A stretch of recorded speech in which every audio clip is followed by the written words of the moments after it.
നല്ല കാര്യങ്ങൾ, മികച്ച കാര്യങ്ങൾ ഒരിക്കലും മരിക്കുന്നില്ല എന്ന് പറയുന്നൊരു സാധനമാണ്. ഇതിന് വർഷങ്ങൾക്ക് മുമ്പ് നമ്മൾ നിരന്തരം കുട്ടിക്കാലത്തൊക്കെ കേട്ട മെറ്റാമോർഫോസിസ് എഴുതിയ ഫ്രാൻസിസ് കാഫ്കയുടെ ഒരു അനുഭവം ഉണ്ടല്ലോ. 41 വയസ്സിലാണ് കാഫ്ക മരിക്കുന്നത്. അദ്ദേഹം മരണത്തിൻ്റെ കാലഘട്ടത്തിന് തൊട്ട് മുമ്പ് ബെർലിനിൽ ജീവിക്കുന്നു. അവിടെ വൈകുന്നേരം പാർക്കിൽ നടക്കാൻ പോകുമ്പോൾ ഒരു കുഞ്ഞുകുട്ടി, 5-6 വയസ്സുള്ളൊരു കൊച്ചുകുട്ടി ഒരു ദിവസം ഇരുന്ന് കരയുന്നത് കാണുന്നു. കാഫ്ക അവളോട് ചോദിക്കുന്നു എന്തിനാണ് കരയുന്നതെന്ന് ചോദിക്കുമ്പോൾ അവൾ പെട്ടെന്ന് പറയുന്നു എൻ്റെ പാവക്കുട്ടിയെ കാണുന്നില്ല. അന്ന് വളരെ കാരുണ്യത്തോടെ കാഫ്ക അവളോട് പറയാം നമുക്ക് ഒരുമിച്ച് പാവക്കുട്ടിയെ തിരക്കാമെന്ന് പറഞ്ഞ് പാർക്കിൽ മുഴുവൻ ഈ എഴുത്തുകാരനായ ലോകപ്രശസ്തനായ കാഫ്ക കുഞ്ഞിൻ്റെ കൂടെ നടക്കുന്നു. രാത്രി മടങ്ങും മുമ്പ് നമുക്ക് നാളെ കൂടെ തിരക്കാം എന്ന് പറഞ്ഞ് മടങ്ങുന്നു. രാത്രി കാഫ്ക ആലോചിക്കുന്നത് എത്രത്തോളം വേദനയായിരിക്കും ഒരു കുഞ്ഞ് അവളുടെ പ്രിയപ്പെട്ട പാവയെ നഷ്ടപ്പെടുമ്പോൾ അവൾക്കുണ്ടാവുന്നു. ചെറിയൊരു കുട്ടിയെ സംബന്ധിച്ച് പാവ അവളുടെ ഏറ്റവും പ്രിയപ്പെട്ടൊരു ജീവനില്ലാത്ത വസ്തു എന്നുള്ള വിചാരം കുട്ടികളെ സംബന്ധിച്ച് പാവയോട് ഇല്ലല്ലോ.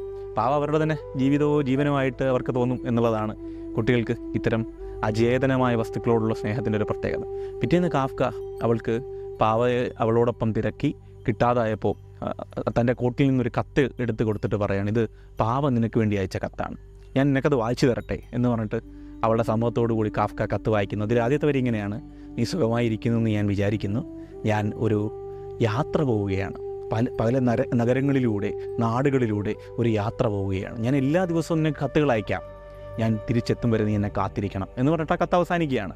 പിറ്റേന്ന് എല്ലാ വൈകുന്നേരവും കാഫ്ക ഒരു റൊട്ടീൻ പോലെ ഈ കൊച്ചു പെൺകുട്ടിയെ കാണാൻ ഈ പാർക്കിലെത്തുന്നു. അവൾ കാഫ്ക കൊണ്ടുവരുന്ന തൻ്റെ പാവക്കുട്ടിയുടെ കത്തുകൾ വായിക്കാൻ കാത്തിരിക്കുന്നു. ഓരോ വൈകുന്നേരവും കാഫ്ക ഇങ്ങനെ സർഗാത്മകമായി അവൾ നടത്താനിടയുള്ള യാത്രയെപ്പറ്റി, ഈ പാവ നടത്താനിടയുള്ള യാത്രയെപ്പറ്റി പാവയുടെ ഭാഷയിൽ കുഞ്ഞിനോട് സംസാരിക്കുന്നു.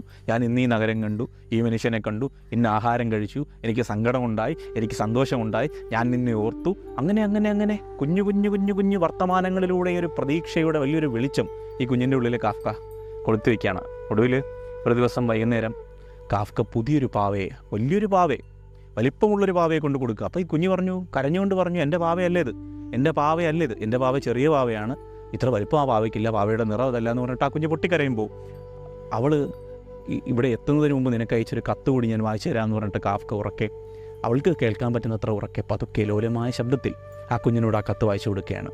ഞാൻ ഒരുപാട് യാത്രകൾ ചെയ്തു, നഗരങ്ങളും മഞ്ഞും മലയും താഴ്വാരങ്ങളും താണ്ടി, ദേശങ്ങൾ പിന്നിട്ടു, എൻ്റെ രൂപമേ മാറിപ്പോയി, പക്ഷേ ഞാൻ നിൻ്റെ അടുത്തേക്ക് തന്നെ മടങ്ങി വരും, നീ എന്നെ സ്വീകരിക്കണം എന്നാണ് ആ കത്തിലുള്ളത്. ഈ കുഞ്ഞ് സന്തോഷത്തോടെ പാവയായിട്ട് വീട്ടിൽ പോയി. വർഷങ്ങൾ കഴിഞ്ഞു, കാഫ്ക മരിച്ചു. വർഷങ്ങൾ കഴിഞ്ഞ് കുഞ്ഞ് അവളുടെ ജീവിതമൊക്കെ ആയിട്ട് അതിൻ്റെ തിരക്കുകളിൽ പോയി. അവൾ പഠിച്ചു മിടുക്കിയായി. വർഷങ്ങൾക്ക് ശേഷം അവളുടെ പഴയ വീട്ടിലേക്ക് എത്തുമ്പോൾ ഈ പഴയ സാധനങ്ങൾ നോക്കുമ്പോൾ അതിൻ്റെ ഇടയിൽ പാവ കിടക്കുകയാണ്. ലോകപ്രശസ്തനായ എഴുത്തുകാരനായ കാഫ്കയെ എഴുതിയ കത്തുകൾ അവൾ പിന്നീട് കാഫ്കയാണെന്നൊന്നും അറിയില്ല, അവൾ ചിരിയോടുകൂടി ആ കത്തുകൾ വായിക്കുകയാണ്. പാവയെ നോക്കുമ്പോൾ പാവയുടെ ശരീരത്തിൻ്റെ പിറകിൽ ചെറിയൊരു ദ്വാരത്തിൽ ഒരു കത്ത്, ഒരു ചെറിയൊരു കുറിപ്പ് ഇരിക്കുകയാണ്, പിറ്റി നോട്ട് ഇരിക്കുകയാണ്. ആ നോട്ട് അവൾ എടുക്കുമ്പോൾ അത് കാഫ്കയുടെ പഴയ കൈക്ഷരമാണെന്ന് ആ കുട്ടിക്ക്, വലുതായ പെൺകുട്ടിക്ക് ഓർക്കാൻ പറ്റുന്നുണ്ട്. അവൾക്ക് പാവയോടുള്ള സ്നേഹമൊക്കെ അവസാനിച്ചിരുന്നു, ജീവിതം എന്താണെന്ന് അവൾക്ക് മനസ്സിലായിരുന്നു.